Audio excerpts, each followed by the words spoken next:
आदित्य ठाकरे हे सिंधुदुर्गमध्ये दाखल झालेले आहेत। शिवसंवाद यात्रा आदित्य ठाकरे यांची आज सिंधुदुर्गमध्ये दीपक केसरकर यांच्या मतदारसंघ असलेल्या सावंतवाडीमध्ये मेळावा सुरू आहे।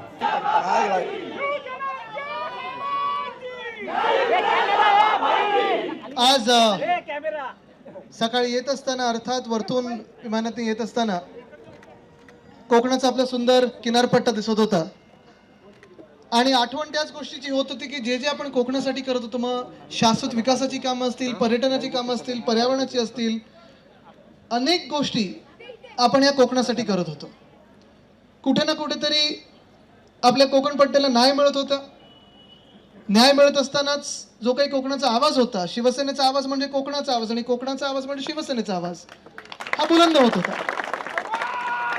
म्हणजे मी कधी कधी खासदार साहेबांना चिडवायचो की ओ खासदार साहेब, तुम्ही जेव्हा दिल्लीत नसता तेव्हा कोकणात वेगळे वेगळे वाडे वस्त्यांमध्ये असता आणि तिथे नसता तेव्हा तुम्ही मुख्यमंत्री कार्यालयात असता आणि कोकणासाठी काहीतरी नवीन करत असता। त्याचसोबत प्रत्येक आपला कोकणातला आमदार, मग वैभवजी असतील, राजनजी तुम्ही असाल, जे दोन गद्दार झाले ते देखील, हे ना सगळ्यांना सोबत घेऊन फिरायचं। आणि वैभवजी तुम्हाला आठवतं केवढं काय काय आपण ह्या कोकणासाठी करत आलेलो आहे। म्हणजे आता येतानाच गाडीत बसून मला प्रत्येक ठिकाणी जिथे बोट दाखवतील तिथे आपण काहीतरी केलेलं आहे। म्हणजे बोटीचं जर सांगायचं झालं, म्हणजे बोटाचं, ह्या बोटाचं नाही, बोटीचं आरमार बोट, मला वाटतं त्याच्यासाठी त्या उद्घाटनाला मी आणलेलो। पर्यटन वाढवायला आपण आरमार बोट, स्कुबा डायव्हिंग या कोकणात सुरू केली। इथून काही पुढे देवबागला चिपीचं एअरपोर्ट उद्धव साहेबांनी त्याचा पाठपुरावा केला, पाठलाग करून घेतलं काम आणि आपण त्याचं उद्घाटन देखील आपण केलं। हा, श्रेयवादासाठी आणि श्रेय घेण्यासाठी, वादासाठी खूप लोक आलेले, इकडून तिकडून आले असतील, पण जे काम केलेलं आहे ते आपण केलेलं आहे। तसंच येताना मला एक तुम्ही तलाव दाखवलं, तिथे मी मला वाटतं फंड दिलेला। अनेक ठिकाणी अशी वेगळी वेगळी कामं जी आपण केली। आता ह्या नवीन जे काही तात्पुरतं बेकायदेशीर बेईमान गद्दार सरकार आहे त्यांनी स्थगिती दिली आहे, पण हे सगळं नाट्य हे 1-1.5 महिन्याचं आहे। तुम्ही आज लिहून घ्या, हे सरकार कोसळणार म्हणजे कोसळणारच।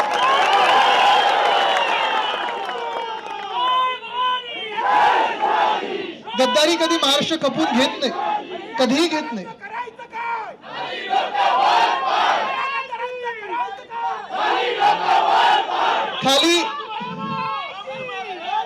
खाली डोकं वर पाय म्हणू नका, त्यांनी पण चांगला फायदा होतो। हल्ली योगामध्ये त्याला शीर्षासन बोलतात। हे ना काय कुठे कळतच नाहीये म्हणून पलीकडे गेलेत। पण एक नक्की आहे की मला आठवतं मी पण जेव्हा मंत्रिपदाची शपथ घेतली तेव्हा माझे जे पहिले 2 निर्णय होते ते वर्षानुवर्ष, म्हणजे राऊत साहेब, मी जेव्हा 4 वर्षाचा असेल तेव्हा तो प्रकल्प सुरू झाला, पहिली परवानगी त्याला मिळाली असेल। माझं भाग्य हे की मंत्री म्हणून जेव्हा मी कामाला सुरुवात केली तर माझं पहिलं काम हे होतं की आपलं शिरोड्यामधलं हॉटेल आणि दुसरं म्हणजे मला वाटतं अजून एक टिंबलोनचं हॉटेल, हे 2 ताज आणि अजून एक, ह्या 2 हॉटेल जे साधारण 25 आणि 26 वर्ष हे प्रकल्प रखडून पडलेले, त्या कोकणाच्या आपल्याला पर्यटनाला चालना देण्यासाठी या हॉटेलला मी चालना दिली।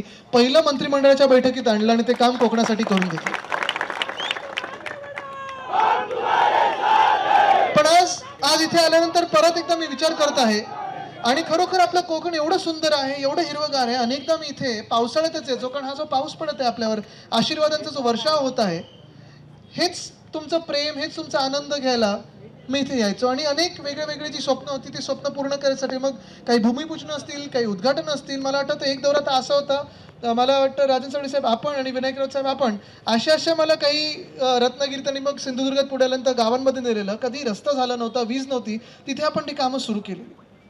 पण असं एकंदर आपण वातावरण बघितलं ह्या महाराष्ट्रातलं तर ह्या कामांकडे कोणाचं लक्षच नाही। जे आपलं 2 लोकांचं जम्बो मंत्रिमंडळ आहे त्याच्यात मुख्यमंत्री कोण, उपमुख्यमंत्री कोण कळतच नाहीये, कधी कोणाला प्रधानमंत्री कोण बोलून देतंय काय, म्हणजे काही कळत नाही नक्की काय चाललंय या सरकारमध्ये। पण सरकारचं लक्ष ना महाराष्ट्रावर आहे ना महाराष्ट्राच्या जनतेवर आहे। अनेक ठिकाणी अतिवृष्टी झालेली आहे, पूर आलेला आहे, पण इथे काही कोणाचं लक्ष नाहीये। लक्ष कशावर आहे तर राजकारणावर आहे। आणि मग राजकारणात पण कुठच्या राजकारणावर आहे, घाणेरड्या राजकारणावर आहे।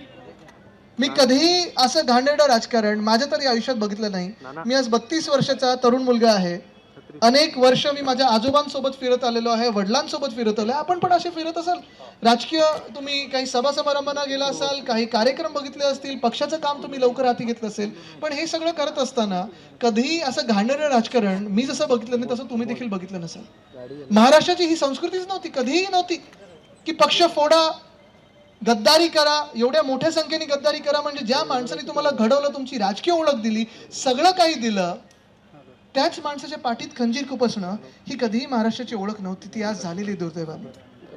मी आज इथे तुम्हाला एवढंच विचारायला आलोय. जास्ती मला लांबलचक भाषण द्यायचं नाही, काही दुसरं विचारायचं नाही. आज इथे जे अनेक महिला मला दिसत आहेत, तरुण मित्र दिसत आहेत, ज्येष्ठ मंडळी दिसत आहे, मी तुम्हाला एवढंच विचारायला आलोय की हे असं घाणेरडं राजकारण तुम्हाला पटणार आहे का?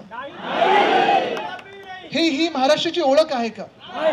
कारण तुम्ही बघा, हे जे काही मी सांगत आहे, सरकार हे गद्दारांचं सरकार आहे, बेईमानीचं सरकार आहे, बेकायदेशीर तर आहेच.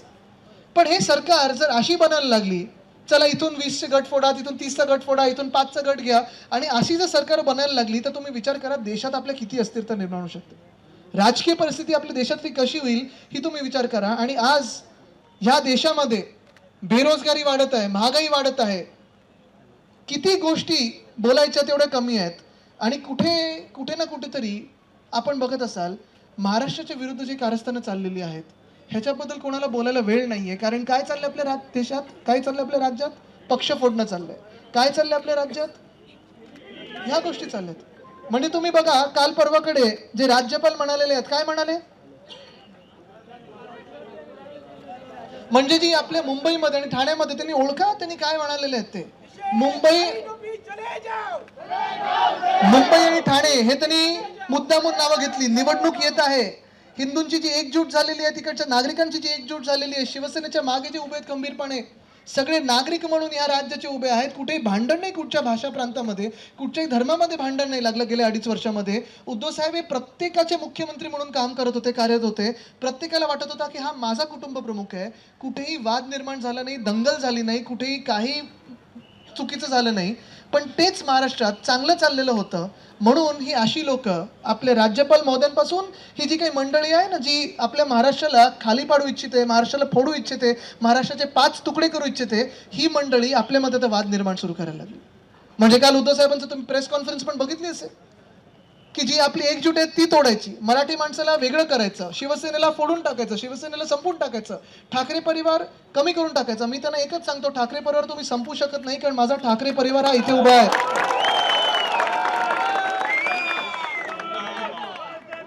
पण जो काही बुलंद आवाज आहे, जे कोणी प्रश्न विचारतील, बरोबर जे प्रश्न विचारतील, बरोबर पोट त्या कार्डावर नेतील, हे सगळ्या ज्या गोष्टी, ज्यांचा आवाज बुलंद आहे, तसा आवाज दाबून टाकायचा, महाराष्ट्राला संपवून टाकायचा. म्हणजे एकदा महाराष्ट्र संपला की आपले सगळे धंदे वेगळे सुरू होऊ शकतील. ही राजकारण आहे.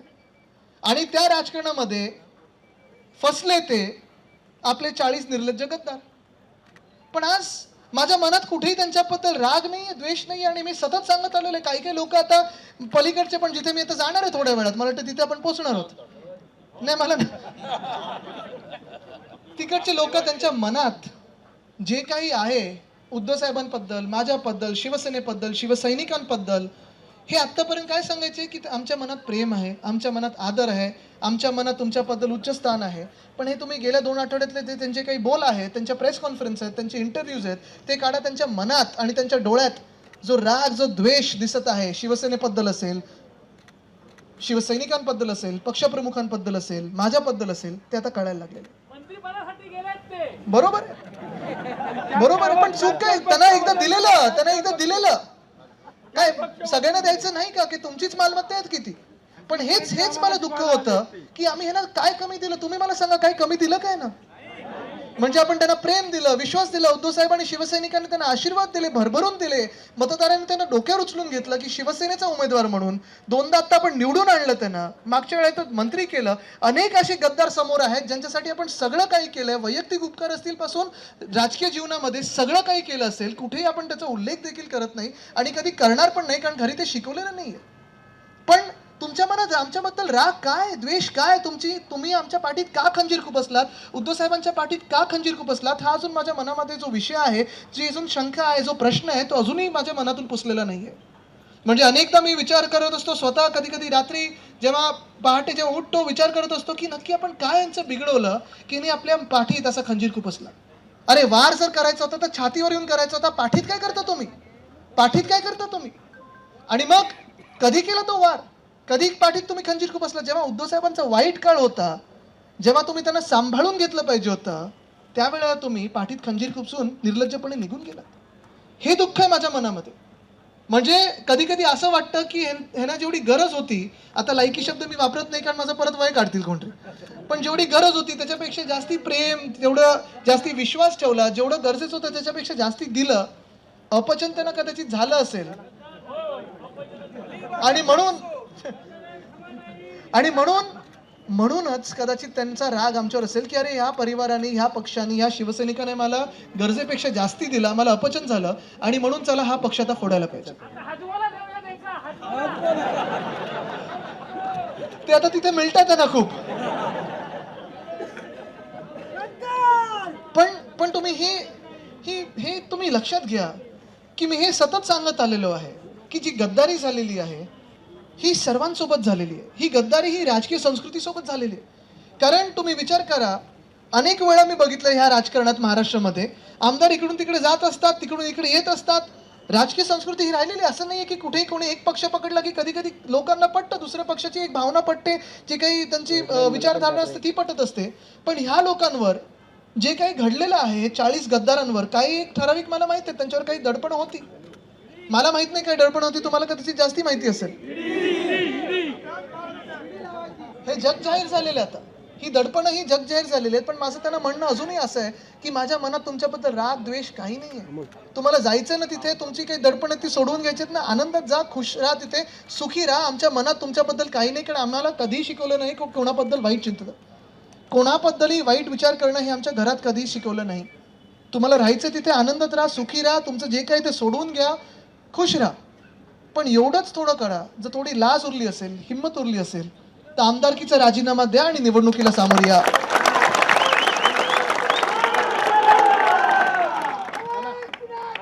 आमदारकीचा राजीनामा द्या, निवडणुकीला सामोरे या. जे काही जनता ठरवेल ते आम्हाला मान्य असेल आणि ही निवडणूक होऊन जाऊ दे एकदा.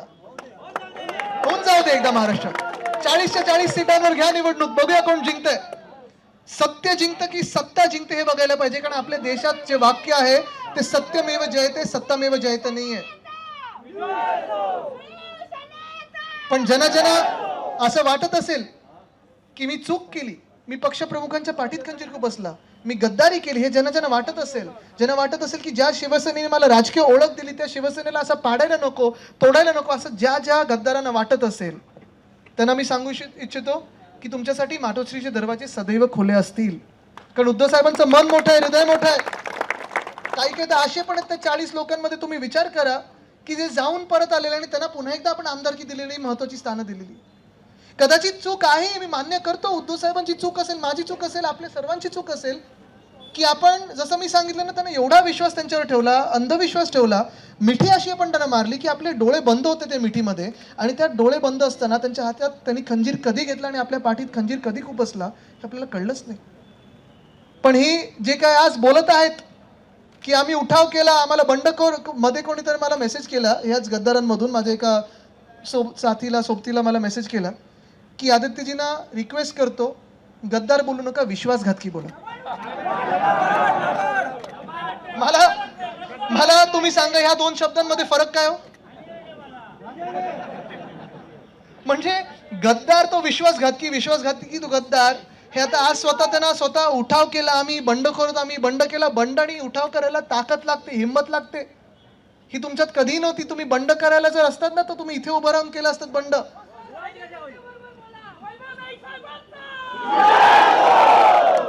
त्यांना मी सगळीकडे घेऊन फिरतो, त्यांची हिंमत आहे ती सगळीकडे दाखवायला.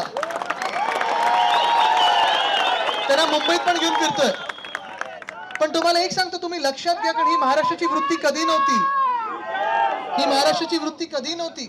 बंड जर करायचा असता, उठाव करायचा असता, तुम्ही महाराष्ट्रात राहिला असतात आणि उठाव केला असतात. हिंमत असती तुमच्यामध्ये सांगायची की हे होतं ते चुकीचं होतं. ते केलं त्यांनी, ती गद्दारी केली. कुठे गेले गद्दारी करायला?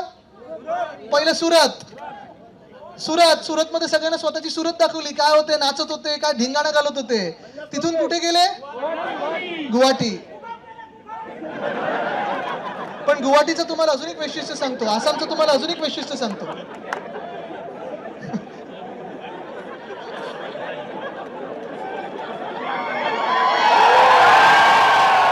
वैभवजी, मला वाटतं महाराष्ट्राला गद्दारांचं सत्य माहिती, आपल्याला काही सांगायची गरजच नाहीये.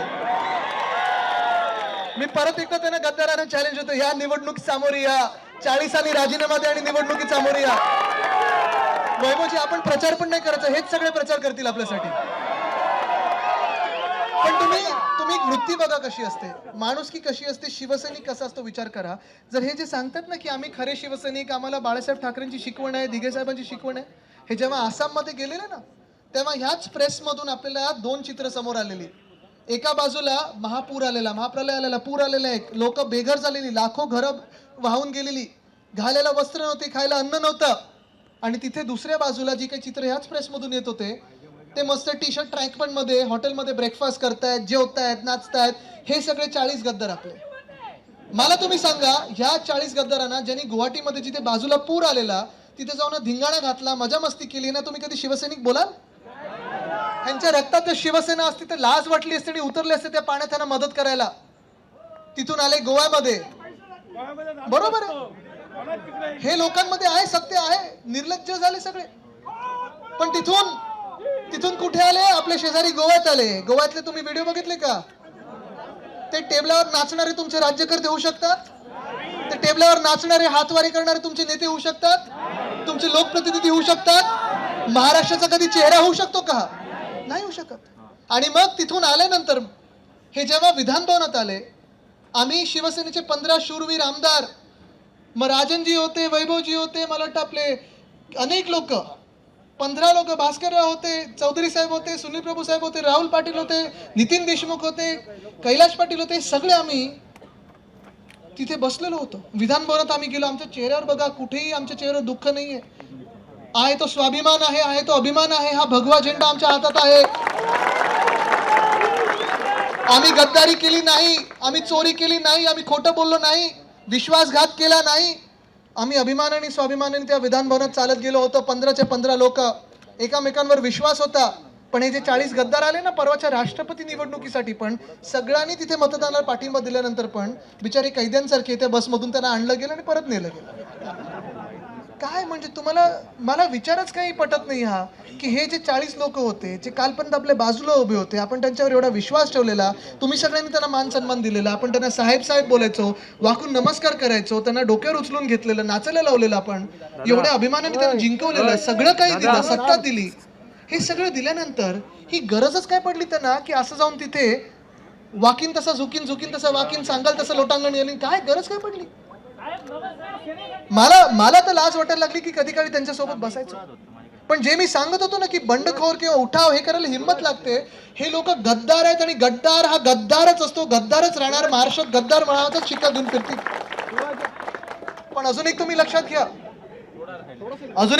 घ्या, ही जी काही गद्दारी झालेली आहे ही फक्त काही शिवसेनेसोबत झाली नाही. ही गद्दारी ही नुसतं महाराष्ट्रासोबत नाही, ही गद्दारी नुसतं उद्धव साहेबांसोबत नाही, ही गद्दारी नुसतं शिवसैनिकांसोबत नाही, ती माणुसकीच्या बरोबर गद्दारी झालेली आहे. तुम्ही विचार करा. म्हणजे मी जे सांगतोय ना आता की ज्या लोकांना एका माणसाने, उद्धव साहेबांनी गेले अनेक वर्ष त्यांची राजकीय ओळख दिली, पद दिली, शिवसेनेत पुढे आणला, प्रचार केला, तिकीट दिली, दिवस रात्र मेहनत करून जिंकून आणलं. तुम्ही सगळ्यांनी मेहनत केली त्यांच्यासाठी. जिंकल्यानंतर मंत्रीपद दिली, महामंडळ दिली, जे काही मागितलं ते दिलं.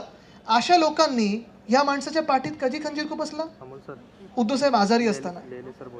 तुम्ही विचार करा ना. म्हणजे जसं मी सांगत होतो ना की राजकीय संस्कृती जी आपली बिघडलेली आहे हा महाराष्ट्रात, लाज मला वाटायला लागलेली की 32 वर्षाचा म्हणून मी इतर तरुणांना काय सांगू की या राजकारण, आमचं राजकारण एवढं घाणेरडं झालंय.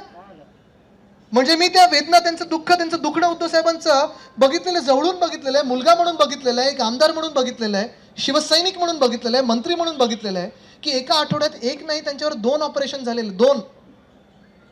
आणि ते ऑपरेशन इथे काही जणांचे ज्यांचे ऑपरेशन झाले असतील त्यांना माहिती, ऑपरेशन थिएटरमध्ये जाणं हे किती एक वेगळं वातावरण असतं, किती दडपणाचं वातावरण असतं. म्हणजे साधा आपण डेंटिस्टकडे जेव्हा जातो, दाताच्या डॉक्टरकडे जातो, तेव्हा आपण घाबरलेलो असतो की हा इंजेक्शन देणार का आपल्याला, ड्रिल मारणार का आपल्याला. पण मणक्याचे एक नाही तर 2 ऑपरेशन झाले त्या आठवड्यात. दुसऱ्या ऑपरेशन नंतर उद्धव साहेब हलू शकत नव्हते जास्ती. त्यांचं बोटं असतील, त्यांचे पाय असतील, त्यांचे हात असतील, जास्ती काही हलू शकत नव्हते. ते बेडमधून न हलत असताना ह्या गद्दारांनी, ह्या 40 गद्दारांनी ज्यांना उद्धव साहेबांनी सगळं काही दिलं, तीच वेळ निवडणी बरोबर की चला आता पक्ष फोडायला सुरुवात करू. म्हणजे ज्या मिनिटाला ह्या 40 लोकांनी ज्यांना उद्धव साहेबांनी सगळं काही दिलं, म्हणजे कदाचित आम्हाला कमी दिलं असेल, ह्या लोकांना जास्ती दिलं असेल, एवढं प्रेम दिलं, एवढा विश्वास ठेवला, सगळं काही दिलं. त्या माणसाला जेव्हा बरं नसतं तेव्हा तो माणूस हॉस्पिटलमध्ये असतो, तो माणूस हलू शकत नाही. तुम्ही त्या माणसाला जपून घ्यायचं असतं, सांभाळायचं असतं, की अशी गद्दारी करायची असते? तुम्ही विचार करा ना. म्हणजे ज्या मिनिटाला उद्धव साहेब हलू शकत नव्हते तरी देखील वैभवजी तुम्ही सांगू शकाल, विनायकराव साहेब तुम्ही सांगू शकाल, राजन चौधरी साहेब तुम्ही सांगू शकाल की तेव्हा कोविडचा काळ वाढत होता डिसेंबरमध्ये. आणि कोविडचा काळ वाढत असताना उद्धव साहेब दुसऱ्या की तिसऱ्या दिवशी त्या हॉस्पिटलच्या बेडमधून व्हॉट्सॲपवर लोकांशी संपर्क साधत होते. जिल्हा प्रमुखाशी असतील आपले शिवसेनेच्या, किंवा मग शासन प्रशासनमध्ये कमिशनर असतील, कलेक्टर असतील, SP असतील, की कोविडमधून लोकांना कसं वाचवायचं, महाराष्ट्राला कसं वाचवायचं. मंत्रिमंडळाच्या बैठका VC मधून घेत होते. पण हे सगळं सुरू असताना हे गद्दारांचे नेते पक्ष फोडायला सुरुवात करत होते. आमदारांना विचारत होते, माझ्यासोबत येतो का, माझ्यासोबत येतो का, मी मुख्यमंत्री होणार का? हे तुम्हाला पटणार आहे? ही माणुसकी तरी आहे का? तुम्ही मला सांगा. म्हणजे हे जे मी मुलगा म्हणून बघितलेले आहेत उद्धव साहेबांच्या वेदना, ते आज पहिल्यांदा मी बोलत आहे. आधी बोलायची वेळ आली नव्हती, कारण आम्हाला वाटलेलं की ही 40 लोक आम्हाला परिवार म्हणून सांभाळून घेतील, आमच्यावर जेव्हा वाईट काळ चाललेला तेव्हा आमच्या सोबत राहतील. पण ह्याच गद्दारांनी आमच्या पाठीत खंजीर खुपसला, आणि नुसतं आपल्या नाही तर माणुसकीच्या पाठीत खंजीर खुपसला. अहो, जे हे 40 गद्दार ह्यांच्या घरातल्या स्वतःच्या लोकांचे नाही झाले, ह्यांच्या परिवारांचे नाही झाले, ह्यांच्या कुटुंब प्रमुखांचे नाही झाले, हे महाराष्ट्राचे तरी काय होणार? उठसूट लोकांना सांगत चाललंय की चल तू माझ्या पक्षात ये, तुला मंत्रिपद देतो, महामंडळ देतो. एवढ्या लोकांना त्यांनी असं काही वचनं देऊन ठेवले जणू काही 3-4 राज्यांमध्ये यांची मंत्रिमंडळ होतात, आणि अजून 1 महिना होऊन गेला, तिसरा माणूस हे निवडू शकले नाही. प्रत्येक वेळी आहे ना दिल्लीला जायला लागते, दिल्ली समोर झुकायला लागतंय. आधी कसं ठाण्यातून मुंबईत यायचे, कधी फोन करायचे, काही एवढा विश्वास ठेवलेला की ना विचारायला पण लागायचं नाही. अनेक आपले असे मंत्री होते किंवा नेते होते ज्यांच्यावर एवढा विश्वास होता की कधी उद्धव साहेबांनी यांच्या कामात हस्तक्षेप नाही केला ना, कधी प्रश्न विचारले. पण कदाचित हीच चूक झाली असेल की उद्धव साहेबांनी एवढा विश्वास ठेवला, आणि ही मान्य करतो. पण अजून एक सांगतो आणि अभिमानाने सांगतो की शिवसैनिकांवर विश्वास ठेवणं ही चूक असेल आमची, ती पुन्हा पुन्हा चूक करू, पाठीवर अजून वार घेऊ, पण शिवसैनिकांवर प्रेम नाही ठेवायचं आणि विश्वास नाही ठेवायचा तर कोणावर ठेवायचा? पण हे मुळात शिवसैनिकच नव्हते. आणि मग आता गद्दारी झाल्यानंतर वेगळी वेगळी कारणं सांगतात. कधी कोण काय सांगताय, फंड नाही मिळाला. ते अजितदादांनी सगळं वाचूनच दाखवलं पवार साहेबांनी. मग काय सांगतायत, आणि मीच सगळीकडे जेवढा पर्यटनाचा फंड मी दिलेला आहे तेवढा मला वाटतं गेल्या 2 किंवा 3 टर्म्समध्ये पर्यटन खात्याला फंड नसेल तेवढा आपण या महाराष्ट्रात सगळीकडे वितरित केला. आता स्टे मिळाला काही काही ठिकाणी. मंदिरांना आपण फंड दिलेला आहे. अनेक मंदिरांचा आपण वेगळ्या वेगळ्या ठिकाणी आपण त्यांना नीट रिपेअर करत होतो, सगळं करत होतो. नवी मुंबईमध्ये तिरुपतीचं मंदिर आणत होतो. मी स्वतः जाऊन UP मध्ये मागणी केलेली की अयोध्येच्या ठिकाणी महाराष्ट्र भवन आणावं. या सगळ्याला कदाचित स्थगिती मिळाली असेल. म्हणजे हिंदुत्व कधी बोलतात, कधी फंड बोलतात, कधी ह्या पक्ष सतवतो, कधी तो पक्ष सतवतो. आता मी परवाकडे हेच बोललो की कारणं एवढी द्यायला लागली स्वतःच्या गद्दारीसाठी की उद्या बोलतील आदित्य नुसतं ब्लू शर्ट घालून फिरतो म्हणून आम्ही गद्दारी केली. पण हे सगळं खोटारडेपण आहे. हे खोटं बोलत आहेत, स्वतःला वाचवायला गेलेले आहेत. इतर काही दडपण असतील त्याच्यासाठी गेले असतील. पण माझं मत एवढंच आहे की जे काही असेल तुमचं, तुम्हाला लख लाभो, आनंदी राहा. कधीही आम्ही तुमच्याबद्दल काही वाईट विचार करणार नाही. एवढंच उपकार करा ह्या महाराष्ट्रावर. ही महाराष्ट्राची संस्कृती बिघडवू नका. महाराष्ट्रात एकच संस्कृती आहे की आपण एकनिष्ठ राहतो, एकजूट राहतो, कोणासमोर झुकत नाही. आज तुम्ही झुकलेला आहात, ठीक आहे, झुकलात ना झुकलात, तुम्ही सगळं विकलात. पण ही शिवसेना, आणि जी शिवसेना एका ब्रीदवाक्यावर चालते, जे माझ्या पणजोबांनी, माझ्या आजोबांना सांगितलेली, म्हणजे प्रबोधनकार ठाकरेंनी हिंदू सम्राट बाळासाहेब ठाकरेंना सांगितलेली, ते मला आणि माझ्या वडिलांना त्यांनी शिकवून दिली की आदित्य, पैसा येतो जातो पुन्हा येतो, पण नाव गेलं ना ते परत येत नाही. ते नाव जपायला शिक.